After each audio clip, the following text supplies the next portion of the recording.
Okay, so we're happy editing and trimming and doing basic cuts on the timeline. Hopefully we're getting a rough cut together. Now we want to add some effects to our video clips. I'll show you how to add, for example, brightness and contrast, but you can experiment with the other effects in Final Cut Pro. Effects are hiding in the browser area. If you go to just beneath your project, you should see another tab called Effects. So if you click on that, you should find all these different folders. So you've got favorites, video transitions, video filters, video generators, audio transitions, and audio filters. Okay, the main ones you want to that you'll be probably wanting to use to start off with is the video filters. If you click on the little triangle next to the folder, it opens up all the different contents of that folder, and you can see there's other folders in the video filters folder. So you've got the blur, so you've got blur effects, you've got borders and channels and color correction. Okay, the one I want to show you is image control. If you click on that little triangle, these are all the little plugins that you can drag onto your video clip in the timeline. Okay, I'll show you on the timeline the clip I wish to affect. It's this one here. Okay, if I just drag the playhead back, you'll see in a minute. I've got the bad clone approaching Becky, but then stops, and then you see a close-up of his face looking quite intensely at Becky. But you notice his close-up is quite a little bit too bright and not enough contrast as opposed to the previous shot. So if I just play this, you can see his face is quite. You can see the bad clone's face is quite dark. There's quite contrast there with a bit of white hand side light. But obviously we would have lit the shot for the angle, and it doesn't match up well for the close-up. So if I just press play, you can see there it's a bit different. So if I just go back a little bit, and we can sort of fix that up in Final Cut. So if you drag the effect, the brightness and contrast effect, this is how you drag effects into onto the clip that you wish to affect. So you just simply click on an effect, drag it, keep your finger on it, and drag it onto the clip on the timeline that you wish to affect. So if I just let go, okay, and then double click the video clip, that's important, on the timeline. And if you go to the viewer is where you can modify the effect, and usually they would be in filters. So if I click on filters tab, you can see there's my brightness and contrast effect.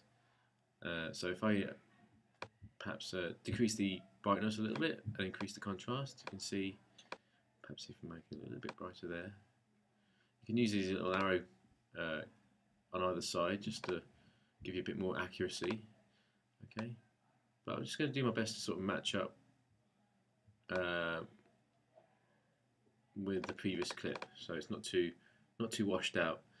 If I take away the brightness and contrast, you can see it's quite washed out, whereas now with the brightness and contrast adjusted, we sort of tone down the brightness a little bit and increase the contrast, and that seems to give us more intense shadows like in the previous clip. Okay, so you can see here in the previous clip, let's play that. Okay, I mean it's not going to be exact, but it's just a way that you can use brightness and contrast to sort of make your images stand out a bit, punch out from the screen a little bit, give it a bit more contrast. And we've done it here just on the basis of matching the previous shot.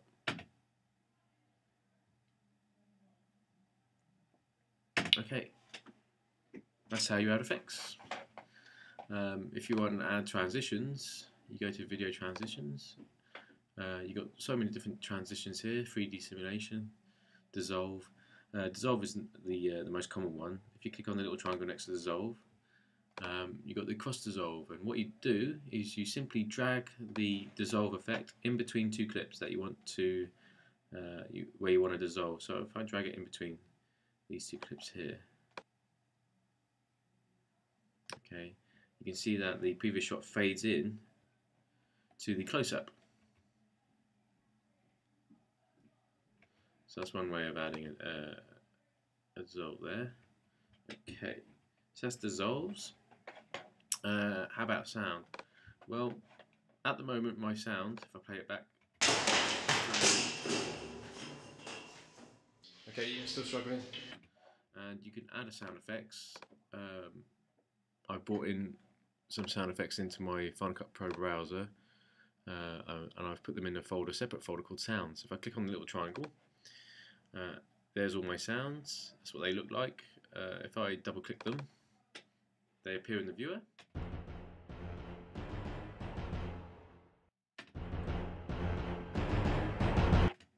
Okay, and that's you can play them back. You can actually see the waveforms here, which can be pretty useful. If I click on Mystery Accent, see what that sounds like.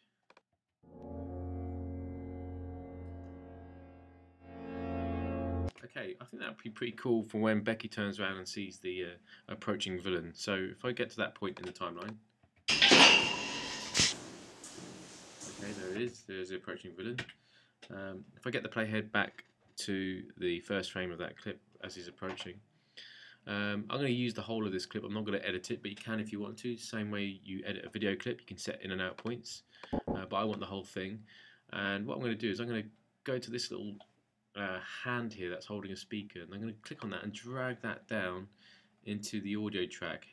If I've run out of audio tracks, then you can always create a new one by plonking your audio track to create a new one on this blank area here. Okay, so that creates another audio track.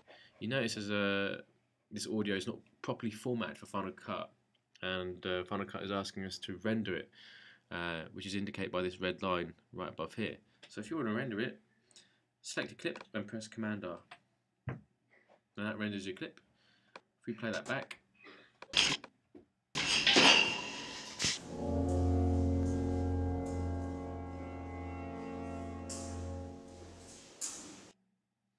there we go. So that's how you add sound to your film. I'm going to add some more. I think I'm just looking for a decent one. Oops.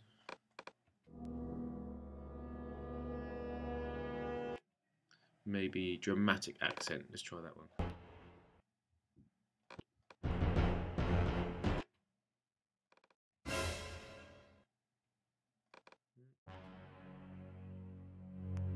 Maybe I can add that to the close-up. Let's drag that in, position that there, do a render, Command R.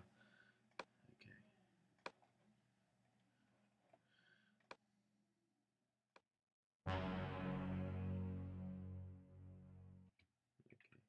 But you could have probably, if you wanted to, have a music track running along this. I don't,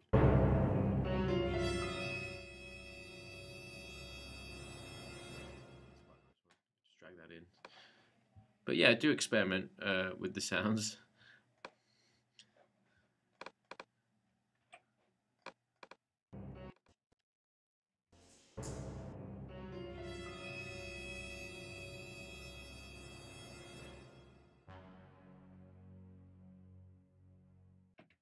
You can see here, just playing here with simple sound effects, it can really add affect the mood of your film. But it's one of those where you sort of constantly playing around and trying, just constantly trying to find ways to improve your film by enhancing the soundtrack, enhancing the visuals.